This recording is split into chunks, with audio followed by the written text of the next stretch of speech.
ನಮಸ್ತೆ ವೀಕ್ಷಕರೇ, ನೀವು ನೋಡ್ತಾ ಇದ್ದೀರಾ ಸೌತ್ ಟಾಕೀಸ್. ವೀಕ್ಷಕರೇ, ನಮ್ಮ ಇಂಡಸ್ಟ್ರಿನಲ್ಲಿ ಸಾಕಷ್ಟು ಸಿನಿಮಾಗಳಲ್ಲಿ ಹಲವಾರು ಸಿನಿಮಾಗಳಲ್ಲಿ ಕಾಮಿಡಿ ಪಾತ್ರಗಳನ್ನ ಮಾಡಿ ನಮ್ಮನ್ನು ರಂಜಿಸಿರುವಂತಹ ಮಹಾಂತೇಶ್ ಅವರು ಲ್ಯಾಂಡ್ ಲಾರ್ಡ್ ಸಿನಿಮಾದ ಮೂಲಕ ನಮ್ಮ ಮುಂದೆ ಬರ್ತಿದ್ದಾರೆ. ಇದೇ ಜನವರಿ 23ಕ್ಕೆ ಕೊನೆ ಈ ಸಿನಿಮಾದ ಕುರಿತಾಗಿ ಒಂದಷ್ಟು ಮಾತುಕತೆ ಅಣ್ಣ. ಸರ್, ಮೊದಲಿಗೆ ನಮಸ್ಕಾರ. ನಮಸ್ತೆ ಮ್ಯಾಮ್. ಹೇಗಿದ್ದೀರಾ ಸರ್? ನಾನು ಸೂಪರ್. ನೀವು ಹೇಗಿದ್ದೀರಾ? ನಾನು ಆರಾಮಾಗಿದ್ದೀನಿ. ಹೇಗೆ ನಡೀತಿದೆ ಸರ್ ಸಿನಿಮಾ ಕೆಲಸಗಳೆಲ್ಲನೂ? ಇಲ್ಲ ಮ್ಯಾಮ್, ಎಲ್ಲ ತುಂಬ ಚೆನ್ನಾಗಿ ಹೋಗ್ತಾ ಇದೆ. ಆಫ್ಟರ್ ಮಾರ್ಕ್ ಮತ್ತೆ ಅದೇ ಒಂದು ತಿಂಗಳು ಗ್ಯಾಪಲ್ಲಿ ಲ್ಯಾಂಡ್ ಲಾರ್ಡ್ ಜೊತೆ ಬರ್ತಾ ಇದ್ದೀನಿ. ಆ ಒಂದು ಸಿನಿಮಾದಲ್ಲಿ ಕೂಡ ಒಂದು ಪಾತ್ರ ಮಾಡಿದ್ದೀನಿ. ಬ್ಯಾಕ್ ಟು ಬ್ಯಾಕ್ ಒಳ್ಳೊಳ್ಳೆ ಸಿನಿಮಾಗಳಲ್ಲಿ ನಾನು ಭಾಗಿಯಾಗಿದ್ದೀನಿ ಅಂತ ಹೇಳ್ಕೊಳ್ಳೋಕ್ಕೆ ಒಂಚೂರು ಖುಷಿ ಜಾಸ್ತಿ ಇದೆ.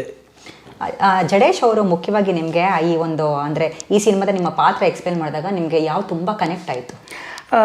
ಮ್ಯಾಮ್, ನನಗೆ ಎಕ್ಸ್ಪೆಷಲಿ ಈ ಕತೆ, ಈ ಕಂಟೆಂಟ್ ಸೆಲೆಕ್ಟ್ ಆದಾಗಲೇ ನನಗೆ ಗೊತ್ತು ಈ ಸಿನಿಮಾ ಎಲ್ಲೋ ಹೋಗುತ್ತೆ ಅಂತ. ಎಕ್ಸ್ಪೆಷಲಿ ಈ ಒಂದು ನಾನು ಹೇಳೋದು ಮ್ಯಾಮ್, ಒಂದು ವಿಷಯನ ಯಾರ ಕೈಲಿ ಹೇಳಿಸ್ತೀಯ ಅನ್ನೋದು ಬಹು ಮುಖ್ಯ ಆಗುತ್ತೆ. ಈಗ ನಾನು ಒಂದು ವಿಷಯ ಹೇಳೋಕೆ ಹೋಗ್ತಾ ಇದ್ದೀನಿ ಜನಕ್ಕೆ ಅಂದರೆ ಯಾರು ಹೇಳಿದ್ರೆ ಜಾಸ್ತಿ ಇಂಪ್ಯಾಕ್ಟ್ ಇರುತ್ತೆ, ಜಾಸ್ತಿ ರೀಚ್ ಇರುತ್ತೆ ಅಂತ. ಅವ್ರು ಎತ್ಕೊಂಡಿರೋದು ವಿಷಯ ತುಂಬ ಸ್ಟ್ರಾಂಗ್ ಆಗಿ ದೊಡ್ಡ ಮಟ್ಟಕ್ಕಿತ್ತು. ಅದನ್ನು ವಿಜಯ್ ಸರ್ ಕೈಲಿ ಹೇಳಿಸ್ತಾ ಇದ್ದಾರೆ, ರಾಜ್ಬಿ ಶೆಟ್ಟಿ ಅವ್ರ ಹತ್ರ ಮಾಡಿಸ್ತಾ ಇದ್ದಾರೆ ಅಂದಾಗಲೇ ನನಗೆ ಗೊತ್ತು ಈ ಸಿನಿಮಾ ದೊಡ್ಡ ಮಟ್ಟಕ್ಕೆ ಹೋಗುತ್ತೆ ಅಂತ. ಆವಾಗಲೇ ನನಗೆ ಗೊತ್ತಿತ್ತು. ಜೊತೆಗೆ ಜಡೇಶ್ ಸರು ಒಂದು ಸಿನಿಮಾ ಅಂದ್ಕೊಂಡಾಗ ಮಹಾಂತೇಶ್ ನನ್ನ ಸಿನಿಮಾದಲ್ಲಿ ಇದ್ದ ಅಂದರೆ ಅವ್ರಿಗೊಂದು ಇರುತ್ತೆ, ನಮ್ಮವನು ನನ್ನ ಸಿನಿಮಾದಲ್ಲಿ ಇರಬೇಕು ಅಂತ. ಈ ಪಾತ್ರ ನೀನು ಮಾಡು ಮಹಾಂತೇಶ್ ಅಂತಂದಾಗ ಇನ್ನೂ ಖುಷಿ, ಅಂಥವ್ರ ಜೊತೆಗೆ ನಾನಿದ್ದೀನಲ್ಲ ಅಂತ. So first Jadesh sir thanks ಹೇಳಬೇಕು. ಈ ಥರದ ಒಂದು ದೊಡ್ಡ ಪ್ರಾಜೆಕ್ಟಲ್ಲಿ ಇಡೀ ಎಂಟೈರ್ ಕನ್ನಡ ಇಂಡಸ್ಟ್ರಿ ಬಹುಮುಖ್ಯ ತಾರಾ ಬಳಗ ಇಲ್ಲಿರೋದ್ರಿಂದ ಅವ್ರ ಜೊತೆ ನಾನು ಸ್ಕ್ರೀನ್ ಸ್ಪೇಸ್ನ ತೊಗೊಂಡಿರೋದಕ್ಕೆ ತುಂಬ ಪ್ರೌಡ್ ಫೀಲ್, ತುಂಬ ಖುಷಿ ಇದೆ. ಸೊ ಈ ಎಲ್ಲ ಕಾರಣಕ್ಕೂ ಜಡೇಶ್ವರು ಫಸ್ಟ್ ಥ್ಯಾಂಕ್ಸ್ ಇರಬೇಕು. ವಂಡರ್ಫುಲ್. ಯಾರೊಟ್ಟಿಗೆ ನಿಮ್ಮದು ಜಾಸ್ತಿ ಸ್ಕ್ರೀನ್ ಸ್ಪೇಸ್ ಇತ್ತು ಈ ಸಿನಿಮಾದಲ್ಲಿ? ಮ್ಯಾಮ್, ಆಲ್ಮೋಸ್ಟ್ ಸಿನಿಮಾ ಇರ್ತೀನಿ ನಾನು, ಶಿಶಿರು ಜೊತೆ ಜಾಸ್ತಿ ಇರ್ತೀನಿ. ಜೊತೆಗೆ ಹೋಲ್ ಹಳ್ಳಿ ಎಪಿಸೋಡ್ಗಳಲ್ಲಿ ಮೋಸ್ಟ್ ಆಫ್ ದೆಮ್ ನಾನು ಇದ್ದೇ ಇದ್ದೀನಿ. ಓಕೆ, ಇವಾಗ ನಿಮ್ಮನ್ನು ಜನರು ಕಾಮಿಡಿ ಪಾತ್ರಗಳಲ್ಲಿ ಸಾಕಷ್ಟು ಇಷ್ಟಪಟ್ಟಿದ್ದಾರೆ. ಸೊ ಈ ಲ್ಯಾಂಡ್ ಲಾರ್ಡ್ ಸಿನಿಮಾದಲ್ಲಿ ಯಾವ ರೀತಿ ನಿಮ್ಮ ಪಾತ್ರ ವಿಭಿನ್ನವಾಗಿರುತ್ತೆ? ಇಲ್ಲಿವರೆಗೂ ಮಹಾಂತೇಶನ ಬರೀ ನಗಿಸ್ತಾನೆ ಅಂತ ಅಂದ್ಕೊಂಡಿದ್ರು, ನಗಿಸಿದ್ದೀನಿ ಕೂಡ. ಎಲ್ಲ ಒಳ್ಳೆ ಒಳ್ಳೆ ಪಾತ್ರಗಳನ್ನ ಪ್ಲೇ ಮಾಡಿರೋದನ್ನು ನೋಡಿದ್ದಾರೆ. ಈ ಸಾರಿ ತುಂಬ ಎಮೋಷ್ನಲ್ ಆಗಿ ಕಾಣಿಸ್ಕೊಳ್ತೀನಿ.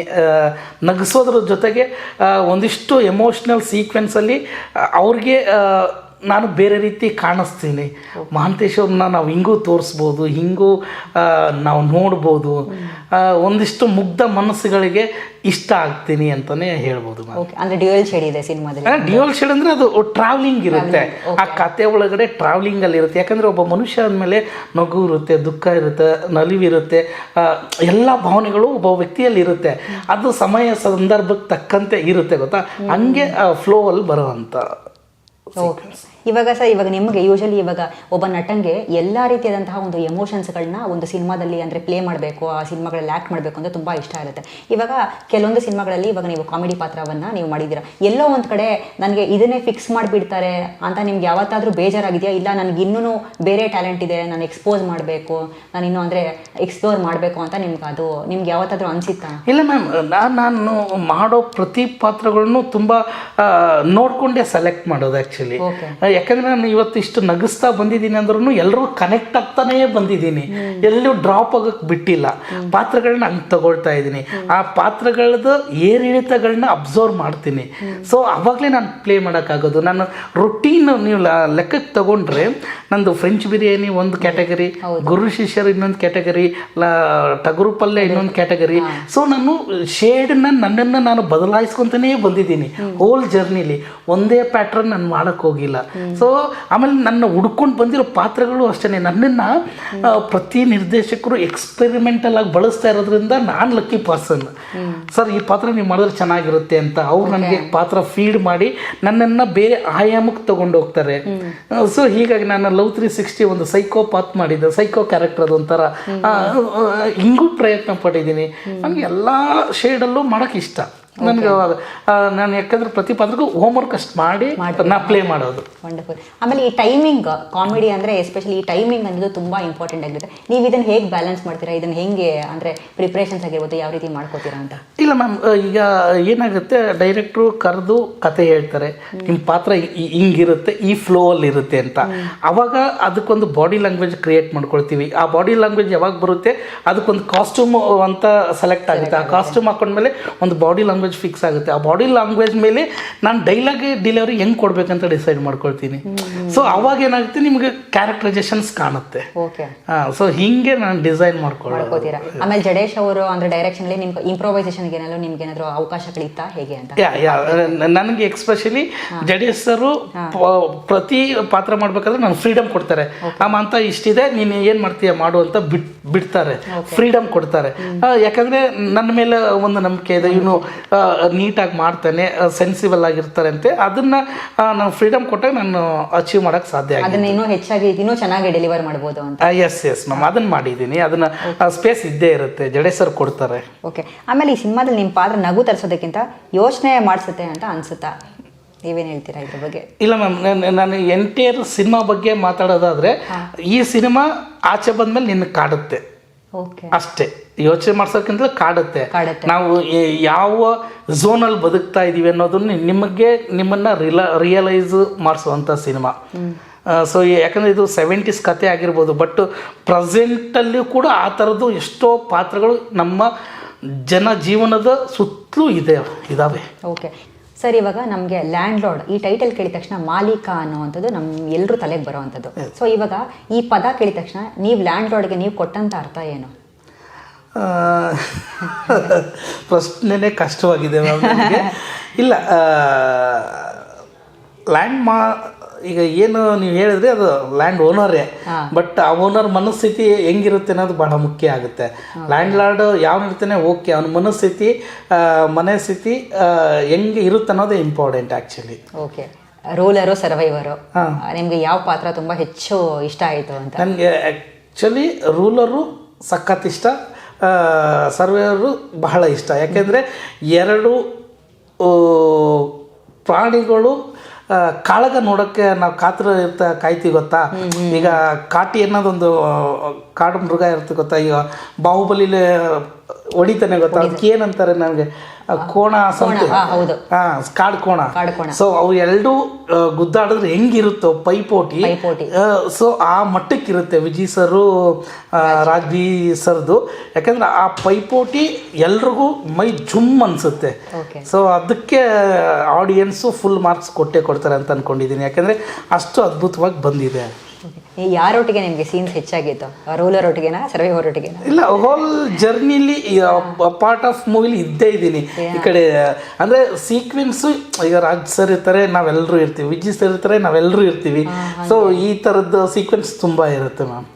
ಸರ್, ಎಸ್ಪೆಷಲಿ ಇವಾಗ ಈ ರೀತಿಯಾದಂತಹ ಒಂದು ಬಿಗ್ ಸ್ಟಾರ್ ಕ್ಯಾಸ್ಟ್ ಸಿನಿಮಾಗಳಲ್ಲಿ ಮಾಡಬೇಕಾದ್ರೆ ಇಂಥ ಅಂದರೆ ಲೆಜೆಂಡ್ರಿ ಆ್ಯಕ್ಟರ್ಸ್ ಒಟ್ಟಿಗೆ ಕಲಿಯೋದಕ್ಕೆ ಏನು ಸಿಗುತ್ತೆ? ನೀವು ಅವರಿಂದ ಕಲ್ಟಿವೇಟ್ ಮಾಡ್ಕೊಂಡಿರೋವಂಥದ್ದು ಏನು ಅನ್ನೋದು ನಮಗೆ ಒಂದು ಅರ್ಥ ಆಗೋದು ಮ್ಯಾಮ್. ಅವರು ಸ್ಟಾರ್ಸ್ಗಳ ಜೊತೆಗೆ ವರ್ಕ್ ಮಾಡಬೇಕಾದಾಗ ಅವ್ರಿಗೆ ಎಷ್ಟು ಪೇಷನ್ಸ್ ಇದೆ, ಇಲ್ಲಿವರೆಗೂ ಬರೋಕ್ಕೆ ಎಷ್ಟು ಪರಿಶ್ರಮ ಪಟ್ಟಿದ್ದಾರೆ. ಅಷ್ಟೆಲ್ಲ ಪಟ್ಟ ಮೇಲೂ ಇವತ್ತು ಪ್ರೆಸೆಂಟು ಅವ್ರು ಕಲಿಕೆಯಲ್ಲಿದ್ದಾರೆ ಗೊತ್ತಾ. ಇನ್ನೂ ನಾನು ಕಲಿತಾ ಇದ್ದೀನಿ ಅನ್ನೋ ಒಂದು ಮನಸ್ಥಿತಿಯಲ್ಲಿದ್ದಾರೆ ಗೊತ್ತಾ. ಅದು ಬಹಳ ಮುಖ್ಯ ಆಗುತ್ತೆ. ಅದನ್ನು ನಾವು ಕಲಿಬೇಕು.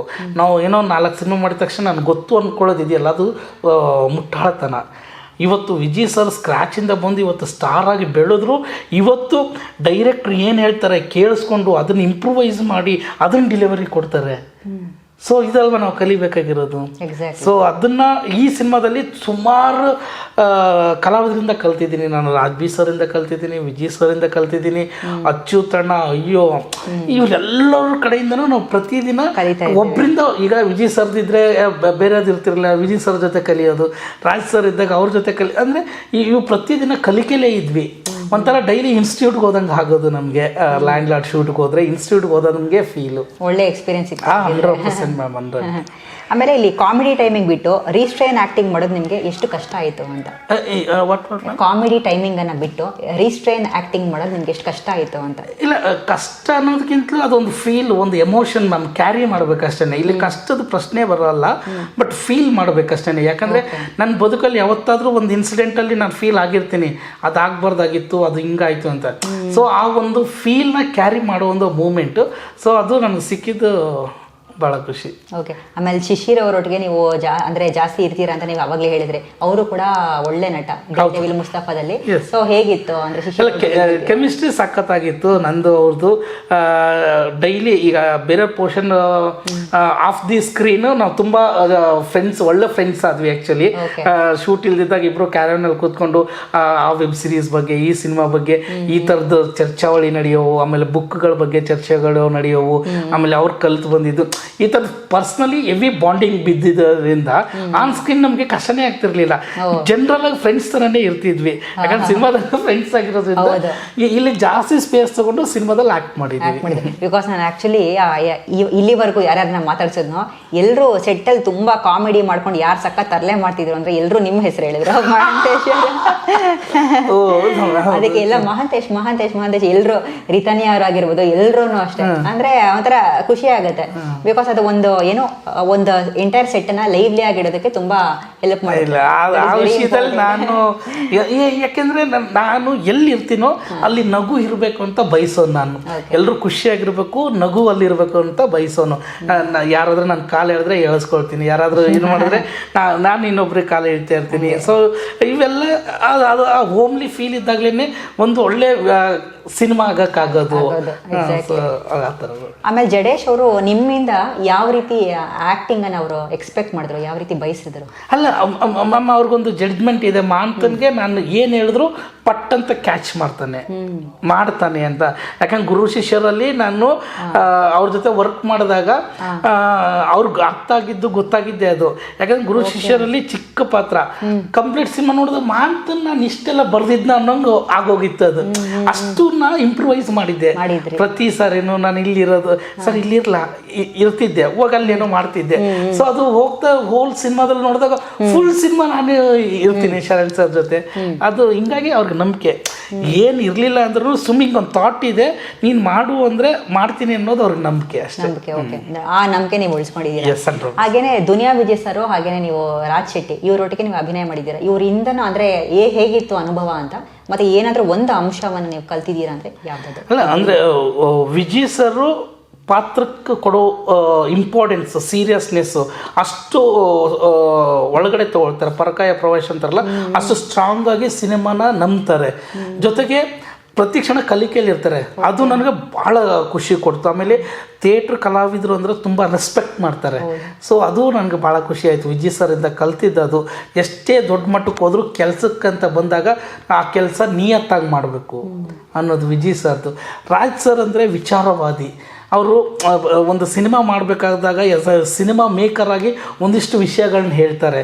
ಅವ್ರಿಗೆ ಯಾವ ವಿಷಯ ಬೇಕಾದರೂ ಚರ್ಚೆ ಮಾಡಿ ಅದಕ್ಕೆ ಕಂಪ್ಲೀಟ್ ಉತ್ತರ ಕೊಡ್ತಾರೆ. ಸೊ ಅಷ್ಟು ವಿಷಯಗಳು ತೊಗೊಂಡಿದ್ದಾರೆ. ಒಂದು ಟೆಕ್ನಿಕಲ್ ವರ್ಡ್ ಬಗ್ಗೆ ಕೇಳಿದ್ರು ಹೇಳ್ತಾರೆ. ಸೊ ಅಂದರೆ ನಾವು ಕಲಿಯೋದು ಎಷ್ಟಿದೆ ಅಂತ ನಮ್ಗೆ ಅನಿಸುತ್ತೆ. ಸೊ ಹೀಗಾಗಿ ಪ್ರತಿ ಕ್ಷಣ ನಾನು ಆವಾಗಲೇ ಹೇಳಿದಾಗ ಇನ್ಸ್ಟಿಟ್ಯೂಟ್ಗೆ ಹೋದಂಗೆ ಪ್ರತಿದಿನ ಒಂದೊಂದೇ ವಿಷಯ ಕಲಿತಾನೆ ಹೋದ್ವಿ. ಲ್ಯಾಂಡ್ ಲಾರ್ಡ್ ಸಿನಿಮಾ ನಿಮ್ಗೆ ಏನು ಪಾಠ ಕಲಿಸ್ತು ಸರ್? ಅಲ್ಲ, ಈ ಥರದ ಸಿನಿಮಾದಲ್ಲಿ ಯಾವಾಗಲೂ ಆಗಲೇಬೇಕು ಅಂತ ಆಸೆ ಆಯ್ತು. ಯಾಕಂದರೆ ಕಲಿಯೋದು ತುಂಬ ಇದೆ ಅಂತ ಗೊತ್ತಾಯಿತು. ಆಮೇಲೆ ಇನ್ನೊಂದು ವಿಷಯ ನನಗೇನು ಗೊತ್ತಿಲ್ಲ ಅನ್ನೋದು ಗೊತ್ತಾಯ್ತು ಅಷ್ಟೇ. ಸೂಪರ್. ಆಮೇಲೆ ನಿಮಗೆ most favourite portion of the movie ಯಾವುದು? ಸಖತ್ತಿದೆ ಅಂದರೆ ಓವರ್ ಆಲ್ ಸಿನಿಮಾದಲ್ಲಿ ನಂಗೆ ಸಖತ್ ಈ ಸೀನ್ ತುಂಬ ಇಷ್ಟ ಅನ್ನೋ ಕ್ಲೈಮ್ಯಾಕ್ಸ್ ನೀವು ಇಮ್ಯಾಜಿನೇ ಮಾಡಿರಲ್ಲ. ಎಲ್ಲ ಆಡಿಯನ್ಸು ಹಿಂಗಿರ್ತಾರೆ, ಸೀಟ್ ಎಡ್ಜಲ್ಲಿ ಹಿಂಗೆ ಕೂತಿರ್ತಾರೆ, ಸ್ಟನ್ನಾಗಿ ಕೂತಿರ್ತಾರೆ. ಲಿಟ್ರಲಿ ಹೇಳ್ಬೇಕಂದ್ರೆ ಕ್ಲೈಮ್ಯಾಕ್ಸಲ್ಲಿ ಸ್ಟನ್ನಾಗಿ ಕೂತಿರ್ತಾರೆ ಆಡಿಯನ್ಸು. ಅಷ್ಟು ಇಂಪ್ಯಾಕ್ಟ್ ಸೀಕ್ವೆನ್ಸ್ ಕ್ಲೈಮ್ಯಾಕ್ಸಲ್ಲಿ ಇರುತ್ತೆ. Super sir. ಯಾವುದಾದ್ರೂ ಒಂದು ಸಖತ್ತಾಗಿರೋ ಡೈಲಾಗು ನಿಮ್ಮ ಕಡೆಯಿಂದ ಬರಲಿ ಸರ್. ಲ್ಯಾಂಡ್ ಲಾರ್ಡ್ದು ಹೇಳೋಕ್ಕಾಗಲ್ಲ.